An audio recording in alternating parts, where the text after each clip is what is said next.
In the previous video we had a look at albedo and reflectivity of surfaces and how that can impact temperature. We have touched on this a little bit when we started talking about pollution, particularly pollution in those urban canyons, pollution at street level.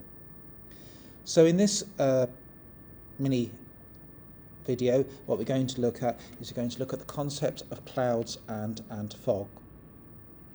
So this is particularly relevant because the amount of pollution that is being generated by our cities is increasing, and certainly you could have a look at the Sustainable Development Goals and link several of those Sustainable Development Goals to the production of pollution.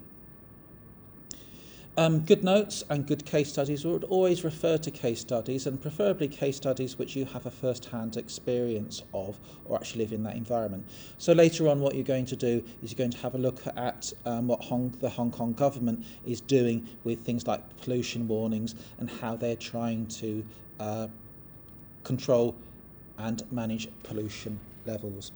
So I just want to talk to you a little bit more about this idea of smog. So smog is that one of those composite words. It's a combination of smoke and fog.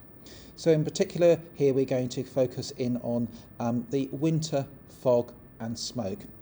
And that's when you get a very, very cold, stable conditions. That's conditions with high pressure, so you get sinking air. So when you get sinking air, that pollution is trapped.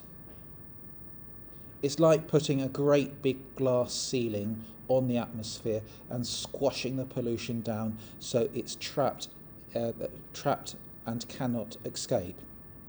So I'll let you watch the video which talks about the science of smog, but there's some pretty dangerous chemical activity, chemical interactions that go on there when you get fog and smoke interacting with each other over a long period of time. So it just creates a whole host of toxic chemicals. Now, later on you're going to see that that is a particular problem for cities that, for example, that are surrounded by hills. So quite often in cities like Beijing, where winter fog and smog is a problem, you have those high pressure systems, those clear bright skies. In that case the air is sinking. So what it means is you have very, very light winds, and any pollution that is generated by this city is stuck in there because you've got that falling air, effectively squashing down that pollution. In combination with that, if your city is surrounded by hills, that's even worse. So it's actually very, very difficult for the pollution to escape. So the pollution sits there for a long period of time, and you start getting those nasty chemical reactions that create smog. The other side to it is something called photochemical smog. That's slightly different. It's related. Sometimes that is associated with higher temperatures. And they're similar sort of scenario, high pressure conditions. It stops the pollution from escaping, but you have a range of chemicals in there, and what happens is the UV radiation breaks those chemicals up.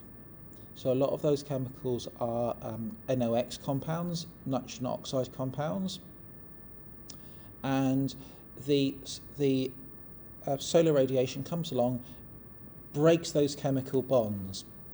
Now they are unstable. Those broken chemical bonds are unstable. So effectively what they will do is they'll start whizzing around, and then they will be recombine with other chemicals that are in the atmosphere. And if there's enough energy in the atmosphere, in the sunshine, in the UV radiation, we get photochemical smog. So then we actually get secondary pollutants being synthesized in the atmosphere because of ultraviolet radiation. So watch the video from Ted, which talks about the science of smog. That will give you a little bit more detail. In the next video, we're going to revisit this idea of urban temperatures and try and build in some case study detail and start thinking about how we can manage urban temperatures.